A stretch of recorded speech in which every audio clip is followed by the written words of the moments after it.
Pertama tentu nilai yang sifatnya langsung, yaitu dari penyelenggaraan sendiri terdiri dari ada 150 event selama sampai dengan di bulan Oktober nanti. Eventnya itu baik itu tingkat dari sektor Sherpa Track atau sektor ekonomi, dan yang kedua sektor keuangan, kemudian yang juga terdiri dari berbagai ministerial meetings dan sampai kepada KTT-nya itu sendiri, dan berbagai side event dari working groups,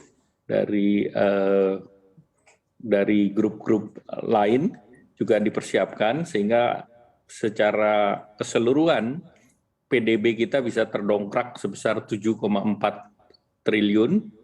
Dan yang dilibatkan langsung UMKM dan yang lain yang kerja untuk seluruh kegiatan itu diperkirakan bisa mencapai 33.000 tenaga kerja. Dan kalau kita perbandingkan dengan saat kita mendukung ataupun menjadi tuan rumah IMF World Bank meeting yang lalu di tahun 2018, dampaknya diperkirakan 2 kali lipat.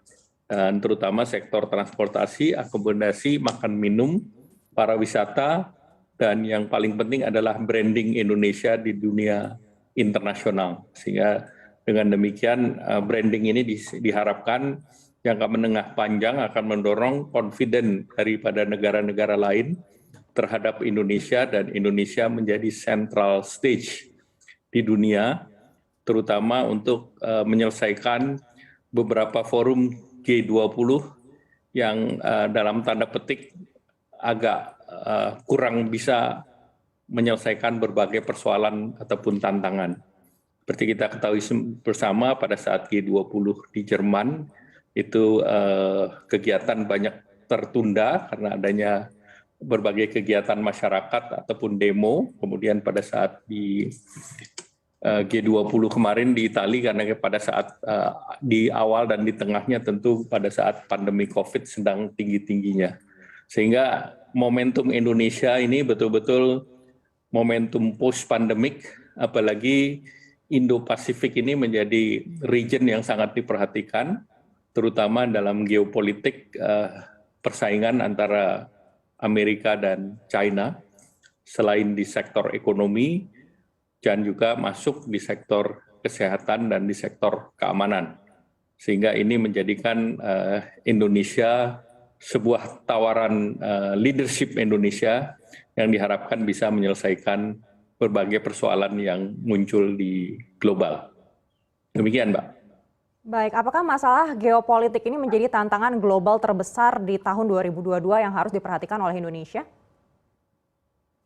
Geopolitik itu sangat mempengaruhi, di mana geopolitik sebelum pandemi sudah ada, yaitu menimbulkan trade war antara China dan US. Dan tentunya pada saat pandemi ini semakin terlihat, dan saat sekarang terjadi disrupsi supply chain. Nah, ini menjadi bagian daripada global trade war, dan ini juga menjadi bagian daripada gangguan supply chain yang tadi dilaporkan juga sampai ke sektor logistik. Nah, tentu ini mengakibatkan kepada pertumbuhan ekonomi, dan dalam situasi seperti ini juga tension politik seperti isu Taiwan juga mengemuka dalam pembicaraan antara kemarin Presiden Biden dan dari China dengan Presiden Xi Jinping. Nah, tentu kita melihat bahwa momentum untuk menjaga kawasan Indo-Pasifik yang netral dan pertumbuhan Indo-Pasifik yang relatif tinggi, dan bahkan beberapa lembaga memperkirakan bahwa ini adalah eranya daripada Asia kita atau eranya di Indo-Pasifik. Dan di sini adalah negara Indonesia adalah terbesar di ASEAN, dan Indonesia juga sesudah G20 juga akan memimpin ASEAN. Sehingga ini sangat tepat waktu, apalagi selama ini ASEAN menjadi wilayah yang relatif tenang dengan pertumbuhan tinggi, dengan basis daripada filosofi yang dibawa oleh Indonesia, yaitu konsultasi dan konsensus. Nah, mudah-mudahan kita bisa membawa semangat konsultasi dan konsensus, atau bahasa jelasnya adalah musyawarah mufakat, bisa ke Indonesia bawa di dalam forum G20 nanti. Untuk informasi lebih lengkap dan berita terkait, klik link di deskripsi. Jangan lupa untuk install aplikasi CNBC Indonesia di App Store dan Play Store. Jangan lupa untuk subscribe ya.